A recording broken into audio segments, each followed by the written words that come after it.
this video we're going to look at inventory gauges and how we use inventory management to control throughput in the body shop. So these gauges we're talking about are on the bottom row. You can see them pulsing right now occasionally. That's a result of the inventory in the area changing, increasing or decreasing. You can see the idle banner going across, which indicates that that system hasn't produced product in that amount of time. 3 minutes, 20 seconds, it doesn't show up, I believe, until 3 minutes. It turns red, I believe, in 5 minutes. So this is the exit of the body shop. And of course, we cascade backwards to the entry. So the way these gauges work, they're representing the amount of inventory that's inside the line between work decks. So the 2.3 work deck to the MA work deck is the MA64 inventory gauge. That's what this blue banner represents in this pointer. So right now there are 14 jobs between the 2.3, 15 now, the 2.3 work deck and the MA work deck.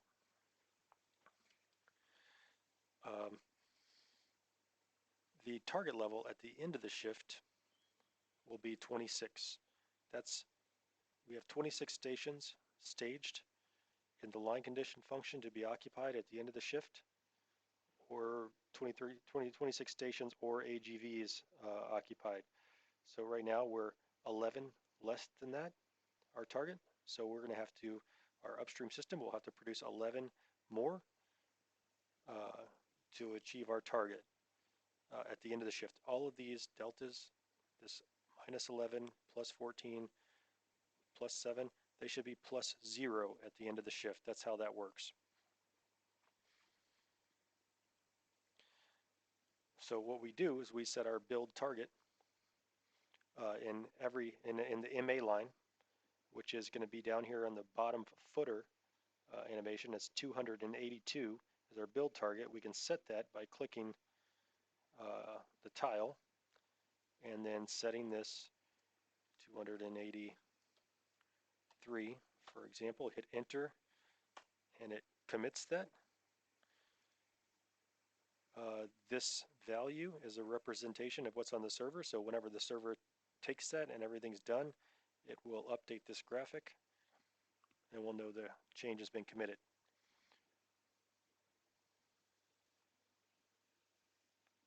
We're going to go ahead and wait for that. While we're waiting for that, I'll explain the rest of this footer. 123 is how many we've actually built at this point in the shift.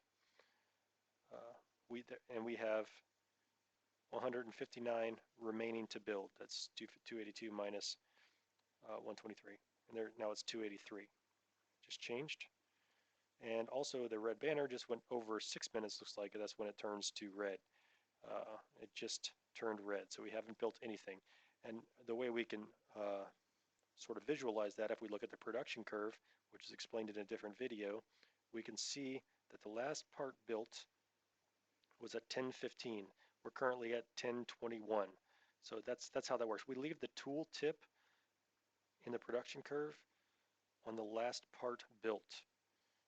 So we can see that we haven't built, or when the last part was built, and you can see the flat line being developing on the curve, and that's a result of it not leaving. So if I want to see if this line is actually producing at this point, you can scroll down a little bit and click on the camera feed icon, and it will pivot us to the work deck, and we can see that there is no one on that work deck.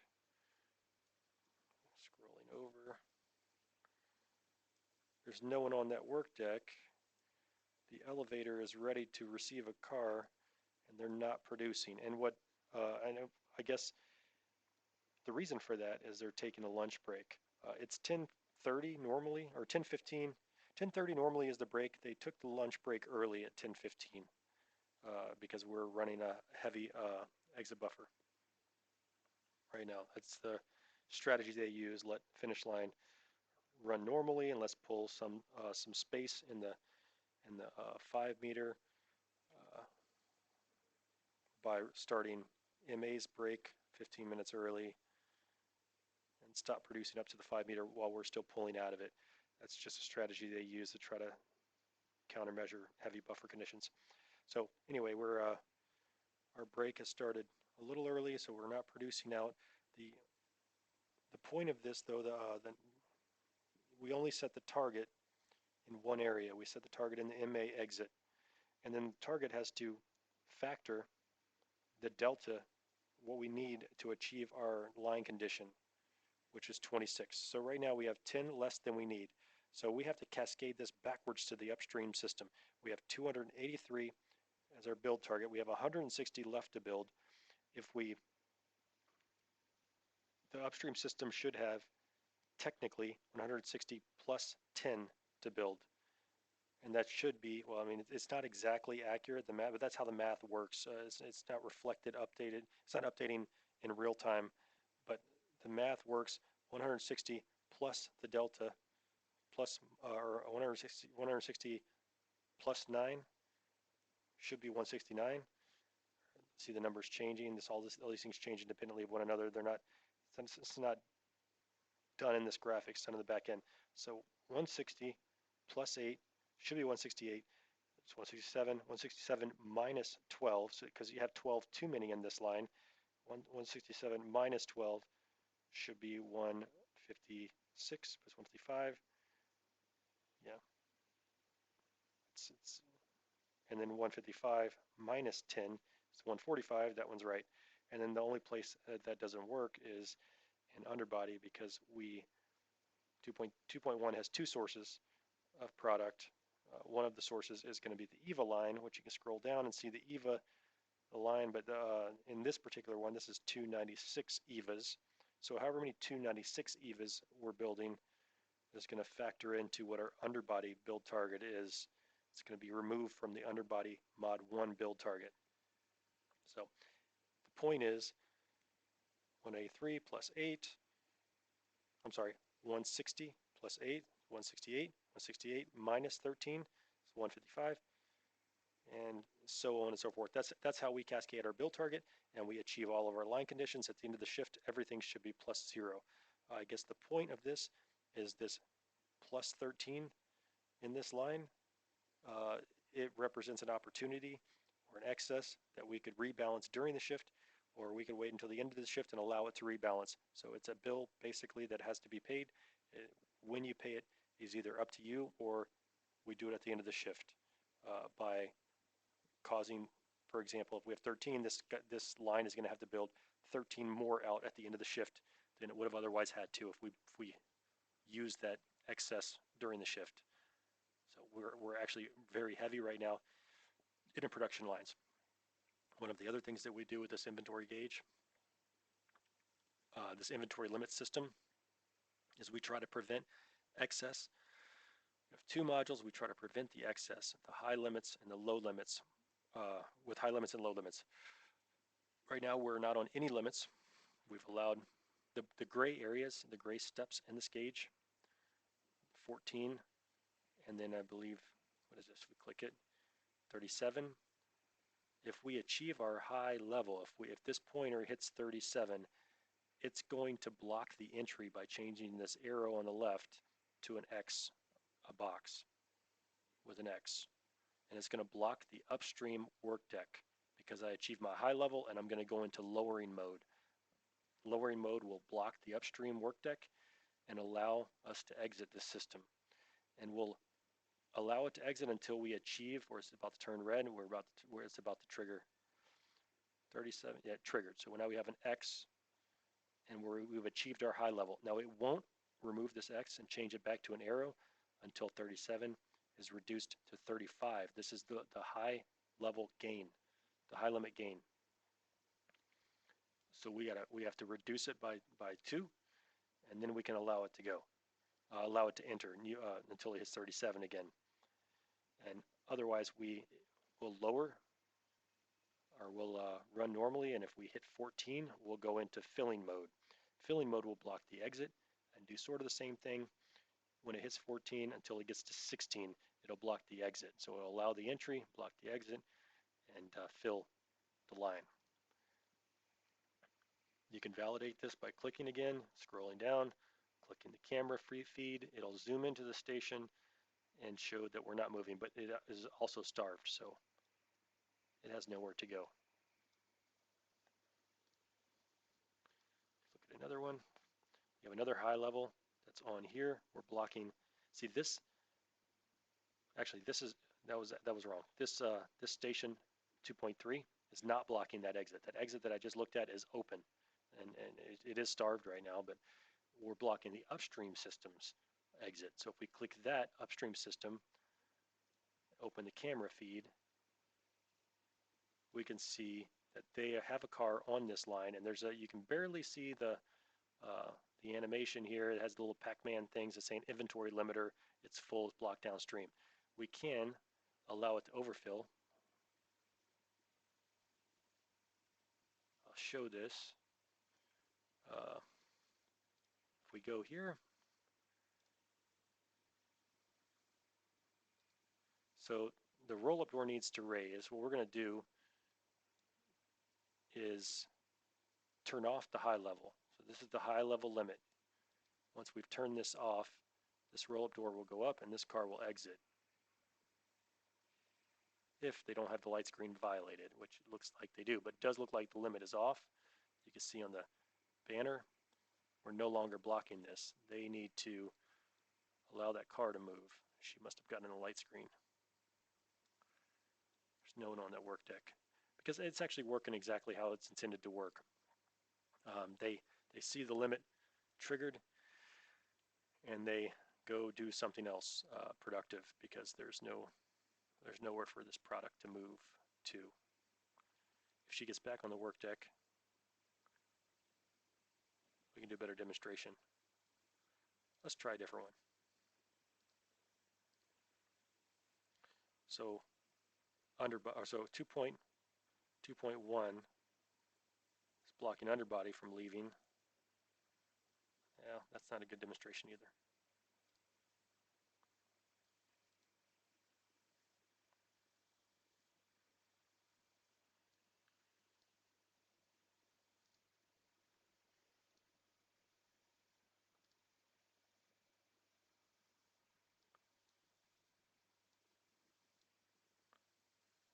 Click the high level. It should turn off this step. You know the high level's turned off when that step disappears. That's a reflection of what's on the server.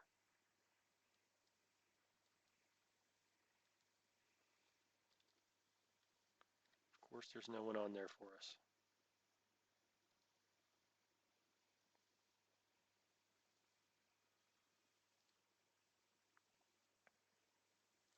Let's look at mod 2.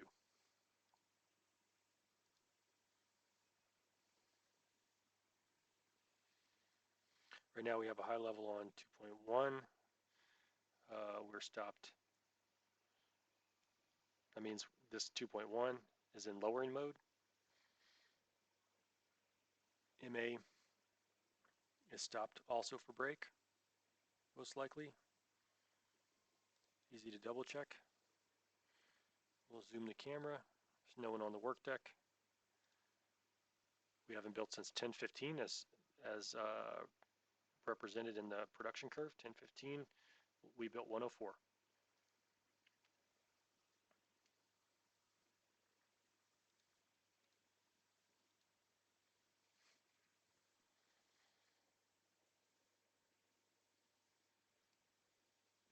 See if she's got on that work deck yet. Up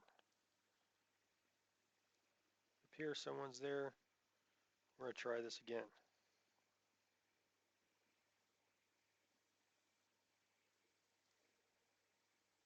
So the interesting thing is we're affecting the 2.2 work deck with the 2.3 high level limit. Now that I've turned it off, I wish they wouldn't leave it. They're supposed to leave it. The idea is that they leave this work deck with the job completed and the light screen not violated. That way when the limit turns off, it just starts moving and everybody can see what their next task is. But instead they violated the light screen and walked away. you can see that there's no inventory limiter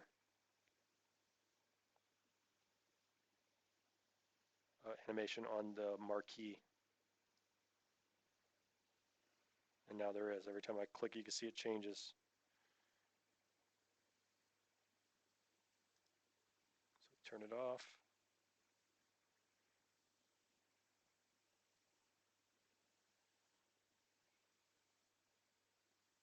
See, I clicked it, but it doesn't change the cage animation, so it hasn't actually taken. Click it again to make sure it takes. Yeah, it just took, and it also changed the marquee. We're waiting for this animation to update.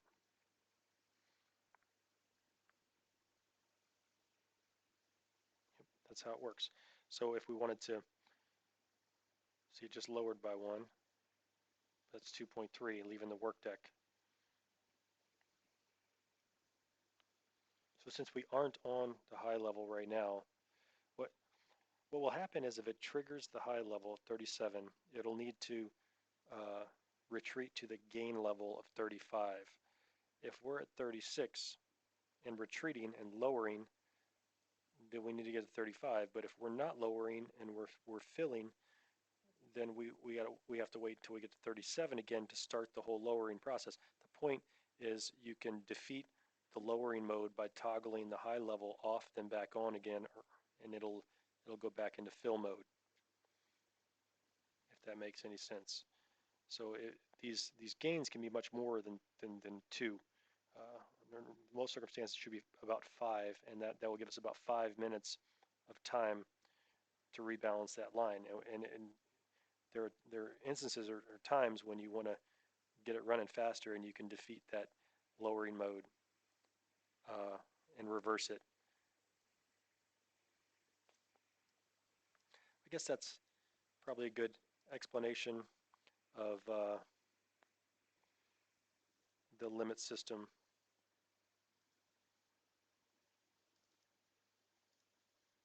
We're cascading backward from the exit of the shop, subs, 1.3 or underbody. This is inner framer, outer framer, roof framer, and best fit, exit of the shop.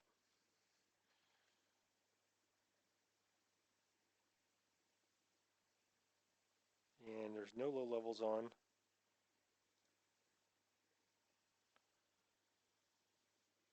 Okay, that's a good explanation. The other one that maybe I didn't explain, this is the geo return. It's currently at 0 because MA hasn't been running for 20 minutes. So geo return feeds underbody lines with geo palettes through. That is this area here, the geo return. These are coming off of MA lines, and we are separating at divorce the geo palette from the body, completed body, and sending geo palettes back down this return to either underbody 1, underbody 2, or underbody EVA. Right now they're none. That's all I've got for the inventory control. I think, yes, you can also turn off all of the inventory limits by using the, better not do that here. There's nothing on in this line, so if I use control and cursor down, it turns the background white, and it turns off all of the, I said control and cursor, control and arrow down will turn off everything at the same time, like it just did. You can see all the steps disappear. And then control and up arrow will turn them all on at the same time. One thing about the limits, the way they're designed, you can turn off a limit and it will stay like an individual limit, like a high level or a low level, and it will stay off for 5 minutes unless you go to the banner in the top, inventory limits control, And under the control room, this is called persistent mode. It was off because I used the cursor down, turning it back on. Persistent mode turns back on the control after 5 minutes if you disable it. That way, if you need to move the line for a small amount of time, just advance product into the line or test something, there's not a need really to re-enable that control. It'll do it on its own. So unless you disable the persistent mode, and then it'll stay off. Okay. Can't think of anything else. You can show only inventory in the line by clicking that and not show the efficiency gauges. That's something else relevant. And you can control the same way you do use the cursors using these buttons.